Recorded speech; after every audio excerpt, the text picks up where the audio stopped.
Good afternoon all. आप लोग सब कैसे हैं? सब ठीक हैं? मैं आपके लिए जीकेएम 2.0 में सेकंड वीडियो लेके आया हूं और इस बार मैं फोकस किया हूं। मैं हर बच्चे को फोकस करूंगा। इस बार मैं नीट के बच्चे को फोकस कर रहा हूं। नीट और आपका जेई, है ना। आज मुझे क्वेश्चन बैंक मिला है, जो कि प्रीवियस ईयर क्वेश्चन जो भी आपसे पूछा गया है, और मे बी आप इसी मतलब मैं कुछ क्वेश्चन को यहाँ डिस्कस करूंगा और उसमें आप देखेंगे कि कितना इजी क्वेश्चन आपसे वो पूछा जाता, मतलब पूछते हैं। ठीक है, जस्ट एक कॉन्सेप्ट को पकड़ना है बस। तो मैं एक पहला क्वेश्चन रीड करने जा रहा हूँ जो कि CGPET 22/5/2022 में पूछा गया है। ये क्वेश्चन आपको पूछा है CGPET, है ना। डेट भी लिख देता हूं मैं, 22/5/2022 को पूछा है ये क्वेश्चन। ये एग्जाम हुई थी 22/5/2022 में हुई थी ये एग्जाम। क्वेश्चन है among the following which are mismatched। आपको क्या निकालना है? मिसमैच निकालना है ना। ये क्वेश्चन में आपको क्या निकालना है? मिसमैच्ड। ठीक है, तो क्या मिसमैच्ड है? तो जैसे ए में है ClO2 माइनस, इसको मैच किया गया है आपका sp3 के साथ, है ना। आपको बताना है कि इसमें से कौन सा मिसमैच्ड है ना। अगर आपके पास क्वेश्चन बैंक होगा तो आप देख लेंगे। नेक्स्ट आपका NH3, इसको आपका मैच किया गया है sp2 के साथ। ठीक है, नेक्स्ट है आपका SF6, इसको मैच किया है इन्होंने sp3d2 के साथ।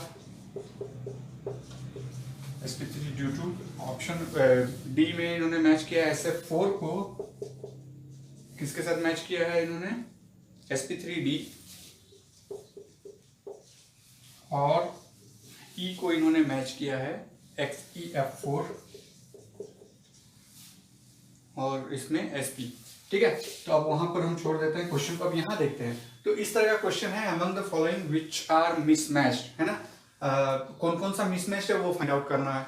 उसके पहले आप इसका जो मतलब जो हम लोग हाइब्रिडाइजेशन निकालते हैं, कैसे निकालते हैं, उसका एक छोटा सा कॉन्सेप्ट है, उसको देख लेते हैं कैसे निकालते हैं हम लोग। जस्ट जनरली हाइब्रिडाइजेशन का क्या करते हैं हम लोग? हाइब्रिडाइजेशन के लिए हम लोग क्या करते हैं? स्टेरिक नंबर वाला रूल प्ले करते हैं, है ना। स्टेरिक नंबर वाला रूल प्ले करते हैं, और हमें पता है स्टेरिक नंबर अगर 1 है, 1 नहीं 2 से शुरू होगा। स्टेरिक नंबर 2 है तो sp लिखते हैं। स्टेरिक नंबर 3 है तो sp2 लिखते हैं। स्टेरिक नंबर 4 है तो sp3 लिखते हैं। स्टेरिक नंबर 5 आएगा तो sp3d। स्टेरिक नंबर 6 आएगा तो sp3d2, है ना। ऐसे 7 आएगा sp3d3, ऐसे करके चलते रहेगा।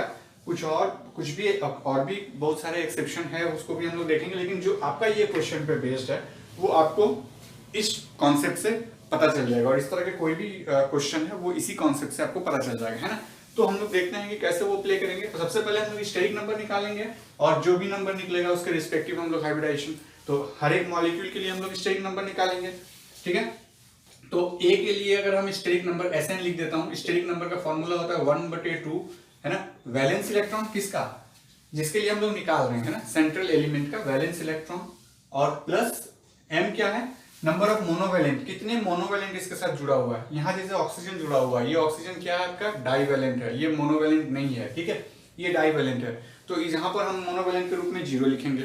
उसके बाद क्या होता है? जितने कैटायन होते हैं, ठीक है, जितने कैटायन होते हैं उतने हम लोग माइनस कर देते हैं, और जितने एनाइन होते हैं उसको हम लोग प्लस कर देते हैं। ठीक है, इस मॉलिक्यूल में एक एनाइन है तो वो माइनस, वो क्या हो जाएगा? प्लस हो जाएगा। अगर कैटायन रहता तो वो हमारा माइनस हो जाता है ना। तो अभी जैसे हम लोग ए के लिए स्टेरिक नंबर निकालेंगे तो क्या है? 1/2। हमें वैलेंस इलेक्ट्रॉन, क्लोरीन का वैलेंस इलेक्ट्रॉन क्या है? क्लोरीन का वैलेंस इलेक्ट्रॉन है 7। ठीक है, प्लस इसमें कितने मोनोवैलेंट जुड़े हुए हैं? एक भी मोनोवैलेंट जुड़ा हुआ नहीं है, तो हम यहाँ 0 लिखेंगे।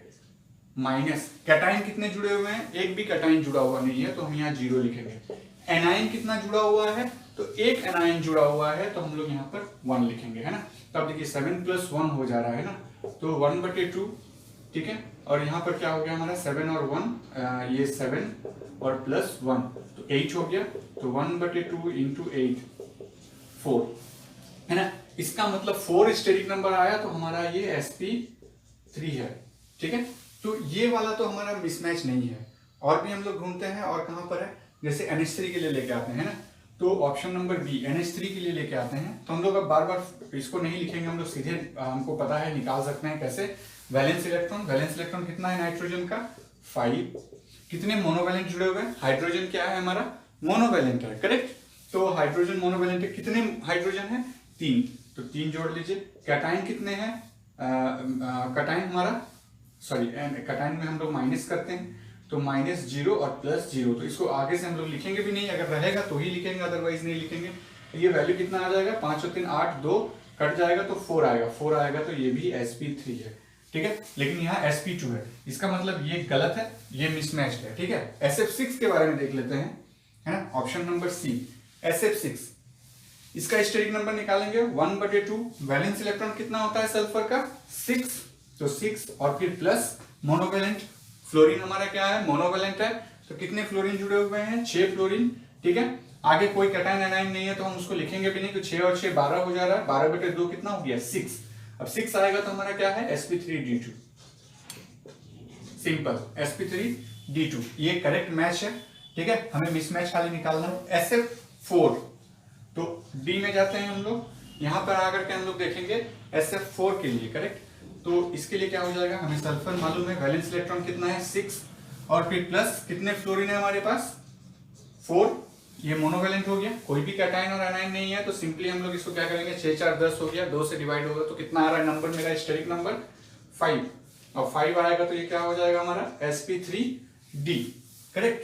तो ये भी करेक्टली दिया हुआ है, तो ये भी हमारा मिसमैच में नहीं आ रहा है, तो ये करेक्ट है, ये करेक्ट है, ये करेक्ट है। इसके बारे में देखते हैं ई, ऑप्शन नंबर ई में देखते हैं, मतलब जो XeF4 दिया हुआ है ना, तो जेनन है, जेनन हमें पता है कहां पर आता है ग्रुप 18 में, और इसका वैलेंस इलेक्ट्रॉन कितना होता है, इसका ऑक्टेट पूरा रहता है, इसलिए हम लोग क्या लिखते हैं वैलेंस इलेक्ट्रॉन 8, है ना 8। मोनोवैलेंट है, हाँ है, 4 मोनोवैलेंट है, तो 4 कितना हो गया, ये 12 हो गया, 12 डिवाइडेड बाई 2 कितना आएगा 6 है, तो कितना होना चाहिए हमारा sp3d2, है ना। लेकिन यहाँ पर sp दिया हुआ है, इसका मतलब ये भी मिसमैच है, तो इसका अगर ऑप्शन दिया हुआ है तो हम बता देंगे ऑप्शन नंबर ए में है A and C मिसमैच नहीं है, ऑप्शन नंबर ए करेक्ट नहीं होगा। ऑप्शन नंबर बी में दिया हुआ है B and E, हाँ तो ये ऑप्शन करेक्ट होगा, है ना। ऑप्शन नंबर बी में दिया हुआ है B and E, तो ये ऑप्शन आपका करेक्ट हो गया। तो इसी तरह से हम लोग सॉल्व करते हैं, करेक्ट। इस तरह के क्वेश्चन को जब भी पूछा जाए तो हम लोग इसको इस तरह से सॉल्व करते हैं। तो ये एक हाइब्रिडाइजेशन है, इससे आप इसका शेप निकाल सकते हैं, इससे आपका इसका ज्योमेट्री निकाल सकते हैं, करेक्ट। तो ये आपका पहला क्वेश्चन हो गया। सेकंड क्वेश्चन को देखते हैं, आपको और अच्छा लगेगा जब सेकंड क्वेश्चन में भी हम इसी तरह के कॉन्सेप्ट को अप्लाई करेंगे, लेकिन जैसे ही कोऑर्डिनेशन कॉम्प्लेक्स आ जाएगी तो ये फॉर्मूला हम लोग यूज नहीं करेंगे, वहां पे हमें ऑक्सीडेशन नंबर निकालने के बाद हम उसको बनाएंगे, उसमें हमारा strong field ligand weak field ligand भी आता है, तो उसको भी हम लोग देखेंगे। तो फिलहाल ये वाला मैं हटा देता हूँ, दूसरा क्वेश्चन लेते हैं, है ना। आज जैसे मैंने नीट और जेई वाले को फोकस किया है, कल मैं IIT JEM वाले को फोकस करूंगा, करेक्ट। तो और ज्यादा देखने के लिए आप जो है एक्सक्लूसिव अगर सिर्फ नीट का या फिर JEM का अगर आपको वीडियो देखना है तो उसके लिए आप GKM क्लासेस से आपको डाउनलोड कर लीजिए, है ना, उसमें अलग अलग बना हुआ है, ठीक है। अभी नेक्स्ट क्वेश्चन जो मैं लेने जा रहा हूं, ये क्वेश्चन आपका है, देख लेता हूं कौन सा क्वेश्चन आ रहा है नेक्स्ट आपका। ये मैच लिस्ट 1 विथ लिस्ट 2, ये क्वेश्चन आपको पूछा है जेई मेन में पूछा है, ये क्वेश्चन पूछा है JEE मेन कब पूछा है ये क्वेश्चन 24/6/2022, है ना। जो एग्जाम दिए हैं 24/6/2022 को वो देखे होंगे, शिफ्ट 1 वो भी लिखा हुआ, शिफ्ट 1 में ये क्वेश्चन पूछा है जेई मेन के, ठीक है। क्वेश्चन है मैच करना है हमें लिस्ट 1 से लिस्ट 2 को, यहाँ मिसमैच नहीं है, यहाँ पर मैच करना है हमको, ठीक है। तो अभी मैच के लिए हमको क्या करना होगा, देख लेते हैं क्या क्या है। तो ए में है आपका प्लैटिनम, ओके, टेट्राक्लोरो प्लैटिनम, यहाँ पर कितना माइनस है 2 माइनस है, और इधर में दिया हुआ है, हमें मैच करना होगा sp3, यहाँ पर गलत और सही फाइंड आउट नहीं करना है, मतलब ए के साथ 1 होगा कि नहीं, ए के साथ 2 होगा, क्या होगा वो करना है। बी में है BrF5, है ना। इस तरह के मॉलिक्यूल को हम लोग इंटर हैलोजन मॉलिक्यूल बोलते हैं ना। तो लिस्ट 2 में क्या दिया हुआ है, D2sp3, फिर C में है आपका PCl5, ठीक है, और यहाँ 3 में दिया हुआ है आपका DsP2, और D में दिया हुआ है आपका हेक्साएमिन कोबाल्ट, ये 3 माइनस है कि 3 प्लस है, 3 प्लस है ना। सो हेक्साएमिन कोबाल्ट 3 प्लस है, करेक्ट। और उधर दिया है sp3d2। देखिए ये दोनों में तो जो अभी फॉर्मूला लगा है तो वो लगा के आप देख सकते हैं, मतलब ये दोनों में है ना। तो सबसे पहले ये दोनों निकाल लेते हैं। इस तरह के ऑप्शन में जो है ना, कहीं कोई भी 2 या 3 को आप निकाल लेते हैं तो बाकी एक को नहीं भी निकालेंगे तो भी चलेगा, लेकिन मैं इसका भी और इसका भी बता दूंगा आपको कि क्या होता है। पहले ये दोनों का हमें पता है तो इस दोनों का हम निकाल लेते हैं। बी का क्या होना चाहिए हाइब्रिडाइजेशन, सीधे हम लोग देखेंगे नहीं इधर क्या दिया हुआ है, सब मॉलिक्यूल का हाइब्रिडाइजेशन हम लोग 1 बाय 1 निकाल लेंगे, करेक्ट। तो देखिए बी का हम लोग निकालेंगे BrF6, तो इसमें स्टेरिक नंबर निकालेंगे। स्टेरिक नंबर लिखिए 1/2, वैलेंस इलेक्ट्रॉन कितना हो गया ब्रोमीन का 7, तो 7 लिखिए, और प्लस कितने मोनोवैलेंट एलिमेंट जुड़ा हुआ है 6, तो 6 लिखिए, कोई प्लस और माइनस नहीं है तो यहां पर कितना हो गया BrF5 है, सॉरी है ना, एक तो लोन पे रहेगा है ना, बोलता कुछ हूं लिख कुछ रहा हूं। तो 7 5 12 हो गया, 2 से गया तो यहाँ नंबर कितना आ गया 6, और स्टेरिक नंबर 6 के लिए मेरा क्या आया था sp3d2 है ना। अभी बस निकालते जाएंगे। C का निकालते हैं, स्टेरिक नंबर क्या आएगा C के लिए 1/2, PCl5 है, तो फास्फोरस का कितना होता है 5, और 5 मोनोवैलेंट एलिमेंट जुड़ा हुआ है तो 5 10 है ना, 10/2 कितना हो गया 5 हो गया, तो ये हो गया sp3d। अब जहां sp3d2 तो ब्लॉक हो गया किसके साथ, B के साथ, और यहां पे लिख देता हूं B का है ना, B का क्या आ गया आपका 4, ठीक है, और C का आ गया आपका, और एक B है, तो C का आपका आ गया PCl5 का कितना आ रहा है sp3d, तो sp3d1। अब बचा है आपके पास सिर्फ 2 और 3 बचा हुआ है ना, एक D2sp3 है, एक DsP2 है। अब देख लेता हूं कि कैसे होगा। पहले इस मॉलिक्यूल का निकालते हैं। इसके लिए क्या करना होगा थोड़ा सा देखिए, ऑप्शन नंबर ए के लिए क्या करना होगा, इसमें सबसे पहले आपको इसका ऑक्सीडेशन नंबर निकालना होगा ना, ये जरूरी है, नहीं निकालेंगे तो फिर हाइब्रिडाइजेशन निकलने में मुश्किल हो जाता है। प्लेटिनम का उसको x मान लीजिए, और प्लस 4 इंटू -1 है ना, इक्वल टू -2, ऊपर में -2 चार्ज है इसलिए इक्वल टू में -2 जाएगा है ना, और x यहाँ पर प्लस और माइनस यहाँ हो जाएगा -4 इक्वल टू -2, और x बराबर क्या हो जाएगा -2 + 4 मतलब +2 आ गया। तो इसका मतलब निकेल पे कौन सा चार्ज है हमारा +2, ठीक है, निकेल पे हमारा +2 चार्ज है। अब निकेल में +2 चार्ज है तो सॉरी प्लैटिनम में हमारा +2 चार्ज है, प्लैटिनम है, प्लैटिनम में +2 चार्ज है, तो ये किस फैमिली में आता है हमारा निकेल पैलेडियम प्लैटिनम, ये आपको दिमाग में रखना है। इसका जैसे 28 हो गया, तो जब मेटल आपका +2 स्टेट में है यहाँ पर, तो इसका कॉन्फ़िगरेशन हो जाएगा आपका D8 है ना। तो हमें उतना ज्यादा किसी का एटॉमिक नंबर याद करना जरूरत नहीं है, हम किसी एक वीडियो में बताएंगे कि पीरियोडिक टेबल आप कैसे पढ़ेंगे, ताकि आपको सिर्फ पहला वाला अगर पता है तो बाकी सब आपको पता जाएगा। मेटल +2 स्टेट में निकल का भी D8 होगा, पैलेडियम का भी D8 होगा, और प्लेटिनम का भी D8 होगा है ना।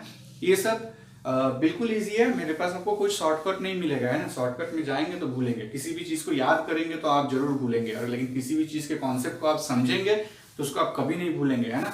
जब भी उसको आप देखेंगे आपको तुरंत याद आ जाएगा है ना। कोई भी रास्ता को आप याद करना चाहते हैं तो क्या होता है, आप रास्ता भूल जाते हैं, लेकिन आप अपने स्कूल कॉलेज इसका रास्ता आपको कैसे याद रहता है, क्योंकि आप हर दिन वहां जा रहे हैं, आप उस चीज को फील कर रहे हैं, जब जा रहे हैं तो बहुत सारी चीजें देखते हैं, तो इसलिए जो है आपको पता चल जाता है ना। तो उसी तरह से आप कोई भी शॉर्टकट यूज मत कीजिए। जिसको गाना वाना बनाया हुआ है ना, जुमला गाना पीरियोडिक टेबल को याद करने के लिए, वो सब बकवास है, बेकार है। हम आपको एकदम बहुत अच्छा तरीका बताएंगे जिस दिन भी पीरियोडिक टेबल का क्लास हम आपका लेंगे। आप देखिएगा कि विद इन 1 वीक में आप पूरे पीरियोडिक टेबल में कमांड हो जाएगा कहाँ कौन सा एलिमेंट है, ठीक है। तो अब आप देखिए यहाँ पे, तो D8 हो गया, तो D8 है मतलब हम यहाँ पर अब क्या करेंगे, इसको हम D बना लेते हैं, 1 2 3 4 5, ये हो गया 3D हमारा, ये हो गया 4s, और ये हो गया 4p। अब क्या हो जाएगा, प्लैटिनम में हमारा D8 है तो 8 इलेक्ट्रॉन बढ़िए, 1 2 3 4 5 6 7 8। ये तो मेटल +2 में है तो S वाला तो चला गया है ना, इलेक्ट्रॉन तो रहेगा नहीं। अब ये 2 है। अब एक चीज दिमाग में रखिएगा, निकल के साथ ये तो वीक फील्ड लिगेंड है ना, हम लोग ये भी पढ़ेंगे, आपको जरूरी है, ज्यादा मुश्किल नहीं है सब। वीक फील्ड लिगेंड क्या करता है, इलेक्ट्रॉन का पेयरिंग अप नहीं कराता है ना। तो क्लोरीन है तो पेयरिंग अप नहीं कराएगा, लेकिन वो सिर्फ 3D के लिए होता है। यहाँ पर आपका प्लैटिनम के बारे में पढ़ रहे हैं तो ये 3D है तो ये 4D होगा, ये 5D होगा, तो यहाँ पर 5D 3D 4D और 5D के लिए चाहे वीक फील्ड लिगेंड रहे या स्ट्रॉन्ग फील्ड लिगेंड रहे, इलेक्ट्रॉन पेयरिंग अप होगा ही होगा, है ना। इसको आप हमेशा दिमाग में रखेंगे। सिर्फ 3D में जब रहेगा तो वीक फील्ड लिगेंड और स्ट्रॉन्ग फील्ड लिगेंड के तौर पे काम करता है कि weak field ligand pairing up नहीं कराएगा, मतलब इलेक्ट्रॉन ये शिफ्ट नहीं करेगा यहाँ पे जब आपका 3D में रहेगा, है ना, 3D ऑर्बिटल में रहेगा। लेकिन ये आपका 5D में है, 4D और 5D में जब भी आपका पेयरिंग अप होगा, है ना। तो ये आप पेयरिंग अप हो गया, तो जैसे ही पेयरिंग अप हो गया तो अब क्या बचा आपके पास, 2 3 4 5 6 7 8, है ना। एक ऑर्बिटल यहाँ खाली मिला, एक 4s का मिला, सॉरी 4s नहीं होगा, फिर यहाँ पे 6s होगा और ये आपका 6p होगा। तो ये आपका हो गया 5b, ये हो गया आपका 6s और ये हो गया आपका 6p। तो अब देखिए, जो अभी आपका 4 क्लोरीन है वो कैसे घुसेगा, है ना, एक यहाँ पे आएगा, एक यहाँ पे, 3 और 4। इसका मतलब एक D, एक S और 2 P इसने लिया। तो इस तरह से हाइब्रिडाइजेशन निकाले हमने, इसका DsP2। तो कौन सा है, ऑप्शन नंबर ए का DsP2 कहां पर है, ये तो 3 हो गया, है ना। अब इसको तो निकालने की जरूरत नहीं, बाय डिफॉल्ट ये 1 हो जाएगा, लेकिन हम लोग फिर से निकालेंगे, बिना निकाले कैसे जाएंगे। तो अब इस तरह का कोऑर्डिनेशन कॉम्प्लेक्स का आप प्रैक्टिस कीजिएगा, बहुत इजी है। अब कोबाल्ट का, इसका ऑक्सीडेशन नंबर निकालिए, ये जरूरी है, ऑक्सीडेशन नंबर निकालेंगे फिर आप उसको भरेंगे तभी आपको पता चल पाएगा, है ना।